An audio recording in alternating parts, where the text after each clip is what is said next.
Welcome to Caregiver Chats. Today, I'm going to answer your caregiving questions that were submitted to our Caregiver Chats inbox. So stay tuned and we'll get into it. Hi, Dr. Lakeland here. I'm a gerontologist and caregiving advocate for Home Instead, an Honor company. It's the end of the year, and I wanted to spend this last episode of 2024 addressing your questions. I know there are so many questions that caregivers have, and I love when you write to me with those questions. Today, I'm going to answer a number of them that were submitted to the Caregiver Chats email inbox. You can email me at caregiverchats@homeinsteadinc.com.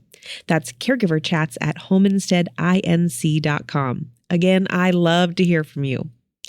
The topics that I'm going to cover today based on your questions include support for an overwhelmed caregiver, nutrition for someone who has lost their appetite, what kind of care options exist and how to pay for it, Medicare resources, and finally, we're going to tackle a variety of questions related to dementia care, including sharing a person's diagnosis, general care tips, and how to address short-term memory loss.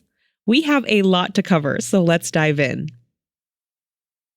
The first question comes from Lauren. She asks, what is the best way to support a caregiver in your life who you see getting overwhelmed? First of all, Lauren, I'm so glad that you're asking this question and that you're recognizing the caregivers in your life, and I'm glad you want to help.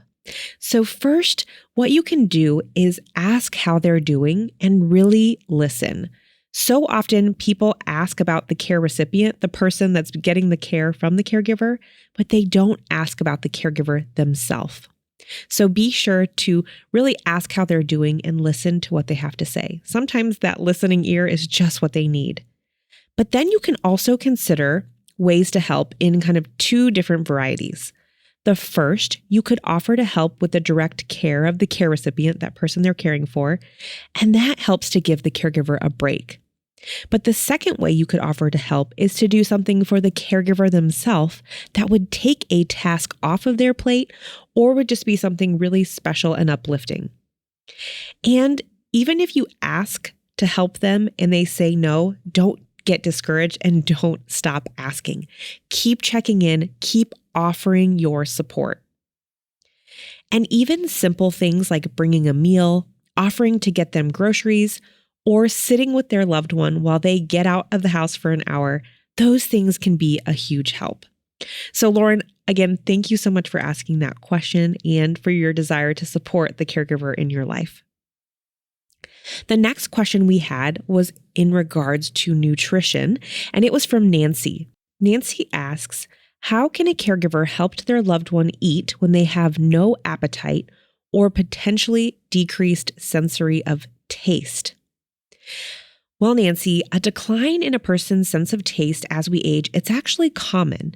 And for this reason, you often see older adults adding more salt to their meals or craving more sweet items. So in this scenario, you could try smaller meals throughout the day. Sometimes if you put a plate of food in front of somebody that maybe doesn't have an appetite, it might be overwhelming. So instead, Nancy, you can maybe try some smaller snack-sized meals throughout the day. And make sure those snacks are rich in nutrients. And then you could also think about keeping a bowl of snacks. Maybe it's a bowl of nuts, something of that sort, something that's got a lot of protein or some calories, and keep that bowl of nuts on the coffee table or end table by their favorite chair. And they might find themselves snacking on that throughout the day too, and it helps to get a few extra calories in. Also, you want to make sure that you get to know your loved one's favorite foods, things that they love to eat, and make sure that you always have those on hand. You could even see if there are nutrient-rich alternatives to their favorite food items. So an example of this would be, if they love pancakes, look for a pancake mix that has added protein so that they're getting that extra protein, that extra nutrient in a food that they really love and that they're going to eat. Also, you could look into those supplement drinks like Ensure. That could be something that you offer to them. You could put it, instead of giving them the whole bottle or pouring it into a large glass, you could give it to them in a smaller glass, maybe a small glass at each meal or in between meals. And again, that can help them get those additional calories. And the small glass makes it seem less overwhelming. A fun color-related fact is that the color red can help stimulate appetite. So, Nancy, you might want to try serving food to your loved one on a red plate. Not sure if that will do much, but it could be worth a try. And then one last thing to consider that might not be top of mind is, does your loved one need a dental checkup? Sometimes a sore tooth can keep someone from eating, or maybe they're having some issues with their dentures that need to be addressed. And so getting to the dentist, getting that dental checkup might fix an issue, and you might be surprised that they kind of have a regained appetite after that. So, Nancy, I hope that those tips are helpful as you encourage your loved one to eat and take in those calories and nutrients that we know are so important as we age. All right, the next question came through my LinkedIn page. You, of course, can always connect with me on LinkedIn. Dr. Lakeland, last name is Eichenberger. You probably don't see my last name often, but Eichenberger with an E. But anyway, Erin commented on my LinkedIn, and she said that while she assisted families with caregiving options, their biggest questions were, what options are available to them, private versus agency, and then what options were available to pay for services. And then she said another big question that comes up often is, how does a family go about interviewing and determining a good fit when they are looking for care options? So that is a kind of big group of questions. And I have a very helpful guide. Home Instead has created a guide that's called the Home Care Guide. I'm linking to it in the show notes because it has great information that really addresses all of the common questions that Erin brought up. You know, when people are going to look for care, they want to know what are the options, how to pay for it, what are the questions to ask, and that guide really lays it all out in a very easy to digest format. But I wanted to share a few of the points from that guide today. The first part of Erin's question, do you hire someone privately versus an agency? And there are a lot of things to consider, for each of those options. There's pros and cons to both. An agency would be a company like Home Instead that employs, bonds, and insures their caregiving professionals, their employees. They do background checks. They handle all of the training, scheduling, payroll. And they can also usually send backup care if that caregiver is sick or goes on vacation. So really, the agency, they take on all those employee responsibilities. If you hire privately, maybe you hire a family friend or somebody in your community, and they don't work for a company, you just hire them directly. You become their employer, and all of those employee responsibilities, they fall on you. So you're having to arrange the schedule. And if that person gets sick, then you're having to arrange kind of the backup care. And so again, there's pros and cons to both, because sometimes an agency, they might be higher in price, they might cost more, but again, you're paying for that added peace of mind knowing that they're going to handle all of those employee responsibilities.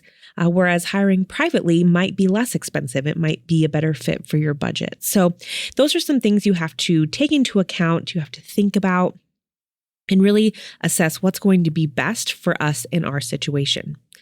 And payment always comes along when you explore options for home care. People want to know, how do you pay for it? What does it cost? And right now, at least in the US, home care services are often paid for out of pocket. It's not covered by Medicare. And some other payment options exist, such as if you have a long-term care insurance policy, if you're a veteran and you qualify for VA benefits.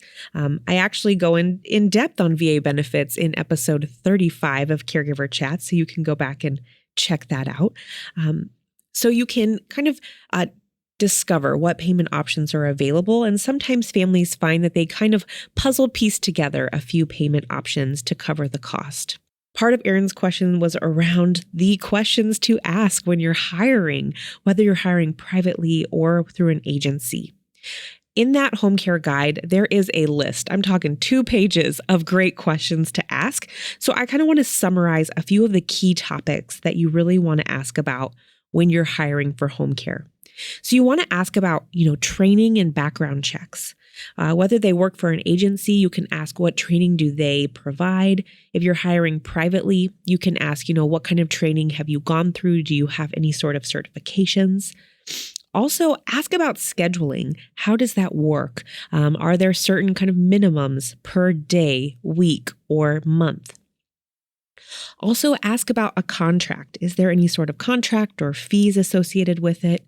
And then also, how does communication work amongst all parties? The person receiving care, the care professional, the family, and then if you work with an agency, how does communication work amongst the agency and all those parties? So those are kind of the big buckets of questions that are really important to ask.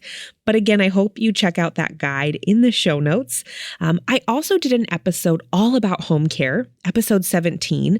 So I'd encourage you to go back and check that out. We talk all about a lot of what I just covered. For our next question, it comes from actually a former podcast guest, Melissa. She was on episode 34, where we talked about frontal temporal dementia and her experience caring for her father. But she asked, again, via my LinkedIn page, about Medicare. She said she has a lot of questions about both traditional and Medicare Advantage. She said, my head nearly exploded many times when navigating this for my parents and my aunt. She asks, what are some of the roadblocks caregivers should know about in advance that would help them navigate and advocate on behalf of the person they're caring for? That is such a great question, Melissa, and it's a big question. I recently covered Medicare in an episode of Caregiver Chats, episode 37, because I know that this is a question that so many caregivers have. Medicare insurance, it can be overwhelming. So I hope you go back and check out episode 37.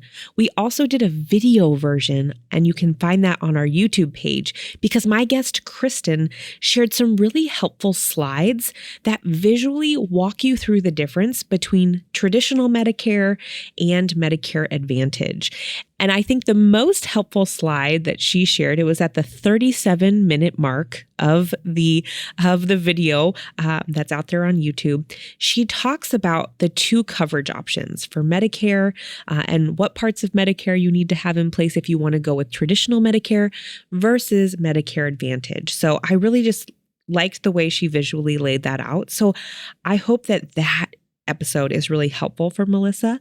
But when it comes to those roadblocks, I recently came across an AARP article that was titled 12 Things Caregivers Need to Know About Medicare. I linked to it in the show notes, but a few of their tips that I would offer in addition to that great podcast episode is that make sure as the caregiver, you have permission to talk with Medicare, and that Medicare has permission to talk with you as the caregiver about the person you're caring for.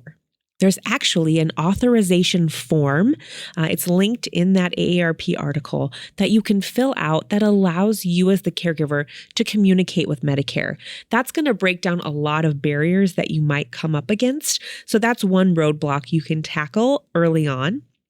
Another suggestion that the article offered was that you gain access to your loved one's online Medicare account so that you can easily see what their coverage is. You can look up any claims that are out there, and it can show you the costs of the care that's associated with Medicare. So, getting that authorization form and then also getting access to the online account can be really helpful for caregivers.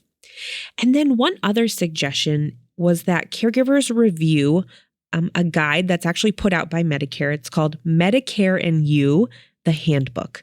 And it gives you a snapshot of Medicare's rules, the coverage, the costs, and the changes. So again, encourage you to go to that AARP article to get even more tips on how you as a caregiver can eliminate some of those roadblocks and have more success navigating Medicare. Again, it's such a loaded, complicated topic. And so, Melissa, you're not alone in that question, and I'm so glad you asked it. Okay, we've come to the last group of questions that really focuses in on dementia. As a reminder, dementia is an umbrella term that describes cognitive impairment that impacts daily life. And there are different types of dementia. Alzheimer's disease is the most common type. Other common ones include Lewy body dementia, frontal temporal dementia, vascular, and mixed. There are more dementias beyond that, but those are the ones that you're probably going to hear most often. The first question comes from Marion. She asks, how do you go about telling friends of a loved one with Alzheimer's about their condition? This is a tough one. I talk with this at length with Lori LeBay in episode 32 of Caregiver Chats. That episode is titled Getting an Alzheimer's Diagnosis and What's Next. And in that episode, Lori and I talk about how talking about a diagnosis and telling others, it can be challenging because there's still a lot of stigma that accompanies an Alzheimer's diagnosis or dementia diagnosis. And you might be fearful of how people will receive the news, how they will react. And so that might be why people are so hesitant. But it is important to share with others so that they can come alongside you and support you. So if you are considering telling someone about your diagnosis or thinking through how you're going to approach it, first you might want to consider, going slow. Think about the right time and place to share the news. And you might also want to write out your thoughts. When I have something really serious I want to discuss, for me personally, it helps to get my thoughts on paper so then I know what I want to communicate and convey. It can be helpful when you share the news to also share how you feel about it. Let them know, at what point are you kind of in the process? Are you still surprised by the news? Are you still processing? Are you grieving a little bit? Are you sad? Or are you hopeful? Share about how you're feeling. That will help them open up and know it's okay for them to share as well. Also, remind them that you are still you despite the diagnosis. I think that's one thing that we tend to forget is that a person was a person before they ever had a diagnosis of Alzheimer's disease or dementia or any other disease type for that matter. Remind them you are still you. You still like to do the things you enjoy. And then you can share with them tips on how to best support you. Maybe you share calling me on the phone isn't as helpful anymore. I would rather text so that I don't forget important details or important dates. If we schedule something, be sure to text me a follow-up that says the date, time, and place. Those kinds of little tips that will help them still be able to interact with you, but in a way that works best for you. You might share with them, that day to day is different. Some days you might have really good days where you're able to enjoy conversation for periods of time. Then you might also have days that aren't so great, and you might have to reschedule your get together or modify what you're doing that day. By sharing those kinds of things, it can help the other person really understand maybe better what you're going through, but most importantly, how to keep interacting with you. One thing that Lori and I talked about in that episode is sometimes after you share a diagnosis, people pull away because they feel like they don't know how to interact with the person. They don't want to say the wrong thing.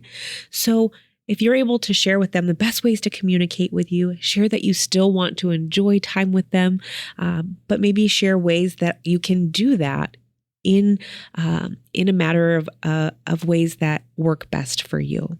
You could also offer to connect them to resources where they can learn more about the Alzheimer's disease. Maybe you direct them to the Alzheimer's Association, Hilarity for Charity. Those organizations have great resources. There's also a number of Caregiver Chats episodes that mention that are focused rather on Alzheimer's disease and other dementias. So by sharing resources with them, they can learn more about the disease, and then they can, again, just have a better understanding and hopefully then are able to help support you better. And I heard on a podcast recently, I create this podcast, but I love to listen to other people's podcasts.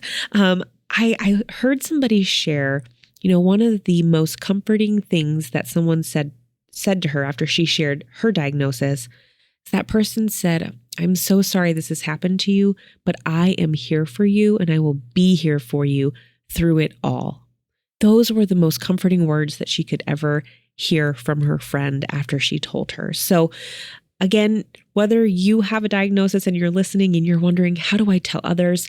Whether you're a caregiver and you feel like, okay, it's time to share with dad's friends that he has a diagnosis, or maybe you're going to be on the receiving end of that news. Maybe you're that friend that's about to get that news. Hopefully these tips will help you be more empathetic, more compassionate, and more caring towards somebody, because sharing that news is hard. And so I think if we all recognize that, we can be more empathetic and understanding and be supportive. And we can all kind of break down that stigma that Lori and I talked about on that episode. So, Marion, I hope that those tips are helpful. Our next dementia-related question is from Thomas. He wrote in, the subject of his email was correcting an action. And he writes, "My wife has Alzheimer's and doesn't know how to put toothpaste on the toothbrush anymore. She puts it on her finger and then puts it in her mouth. She eventually uses her toothbrush. He said he's tried showing her how to do it multiple times, and she always goes back to putting it on her finger. Is it all right to just let her do it that way?" And he said, this is just one example. Thomas, this is a very common question. And I think it's important that maybe we reframe how we think about it. Maybe we don't think about it as correcting an action, but instead you're reminding her of how to do things. Sometimes people living with dementia, they need help remembering the way that the disease impacts the brain. Sometimes they just need almost like a help pushing the start button in their brain to help them with an activity. So it's really great, Thomas, that you're showing her how to use the toothbrush. I think that mix of visual cues along with verbal cues can be helpful in brushing your teeth or any other activity that you're doing together. Another thing you might want to consider is, how are you explaining the instructions? It can be really helpful to break down the activity into very simple steps and give them one step at a time. So for example, with the teeth brushing, you would say, first let's find your toothbrush. Next, let's turn on the water. Let's put the brush under the water. Let's open the toothpaste, and so on and so forth. I know that those sound like very basic steps, but it really ensures that she's not getting overwhelmed by saying, okay, it's time to brush your teeth, and then, expecting her to know all the steps. You're really breaking it down one at a time and allowing her the opportunity to still do that task for herself. And finally, I think it's just fine that she brushes her teeth with her finger. I mean, I'm not a dentist, so I can't have, an authoritative stance on that. But, it's better than not brushing them at all from my perspective. So you could also reach out to your dentist, her dentist, and see if they have any other suggestions that might be helpful. They might have some tools that you can use to make that teeth brushing experience easier for her. But again, I think if we reframe it, we kind of move away from thinking about correcting an action, we can instead find new ways to help that person we're caring for complete an activity. And sometimes, showing them in addition to telling them, breaking it down into simple steps and giving the steps one at a time, it can go a long way in helping them still maintain their independence. There's also a helpful tool that I wanted to share when we talk about, showing someone how to do an activity. Zinnia is a therapeutic TV program. I actually talk about it on episode 26, the top 10 resources every dementia caregiver should know. I talk about this with dementia darling, Carrie Alberts. We talk about Zinnia TV, and you might be thinking, well, how would a TV service be helpful in daily activities? But what's really neat is they have created a series of videos showing and depicting people doing daily tasks such as brushing their teeth. And they have found that if they show those videos to individuals living with dementia before engaging them in the activity, it actually helps the activity go more smoothly. So it could be worth a try. Zinnia also has other great programming that's tailored to individuals living with dementia. So I'll be sure to include the link to that in the show notes. Okay, the final question for today's episode comes from Miriam, and it's about addressing short-term memory loss. She asks, how do you deal with short-term memory loss in an appropriate way? For example, forgetting to flush the toilet, leaving things all around the house, and needing help to find them. That is a great question, Miriam. And actually, short-term memory loss is really a hallmark symptom of Alzheimer's and other dementias. So it can be extremely common to have short-term memory loss, and the approach you take as their caregiver, care partner, their family member, it really can make all the difference. So here are a few things you might want to consider. The person you're caring for will likely need reminders. I just shared in talking about Thomas's question about those verbal and visual cues. Really, those reminders can be so helpful. In addition to that, you could also create signs and labels and put them around the house. For example, Miriam, you mentioned toilet flushing. If your loved one is forgetting to flush the toilet, you could print off a photo of the toilet, circle the handle, and add a message to that piece of paper that says, "Don't forget to flush." And then tape that up in the bathroom in a spot where they'll see it. This may or may not work, but it could be worth a try. So I want to kind of get you thinking creatively about how you could use visual, written cues, verbal cues to help with these gentle reminders. And in the case of forgetting where that person has put certain items, you want to reassure the person that you're there to help and that you will help them look for the items together. You really don't want to blame or shame, blame them for losing the item or shame them for losing it again. And so if it's an item they use frequently, for example, if they lose their reading glasses often, you could purchase extras of those reading glasses and keep them in their favorite spots around the house. If it's something like a wallet or purse, you could put a Bluetooth tracker in the wallet or purse that you could sync to your phone, so that way you can find it more easily. So little tips like that can be helpful as well. And sometimes short-term memory loss, it can be overwhelming. In instances when a person has asked you the same question over and over or does the same thing time and time again, it can be overwhelming. It can be frustrating. But it's important to remind yourself that the person's not doing it on purpose. It really is the disease in the brain that's causing that short-term memory loss. And if we're able to remind ourselves of that, sometimes it can help change our approach. It can give us a little more empathy and patience. So, try your best to answer every question like it's the first time, because to that person, it is the first time that they've asked it. We might need to stop as a caregiver and take a deep breath to calm our frustrations before we address the question or before we go looking for those glasses for the 5th time today. But it's really important that we approach it in a way that makes the person we're caring for feel safe, well cared for, heard, and seen. So again, while that short-term memory loss can be challenging, it is common, and know that you are not alone in that, Miriam. So I hope that those tips are helpful. Wow, those were some great questions, and I hope to hear more from you. You can email me at caregiverchats@homeinsteadinc. That's caregiverchats@homeinsteadinc.com. And if we didn't cover your questions today, I would encourage you to check out the library of past Caregiver Chats episodes. We've covered so many topics in the world of caregiving, such as Alzheimer's care, care planning, and caregiver self-care. There's so many great episodes to check out. I want to end this episode and the year with a message of thanks and encouragement. As a caregiver, your job can be really hard, but it can also be really rewarding.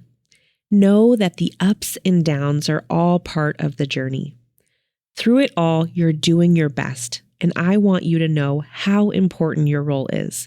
You are providing vital care and support to your loved one.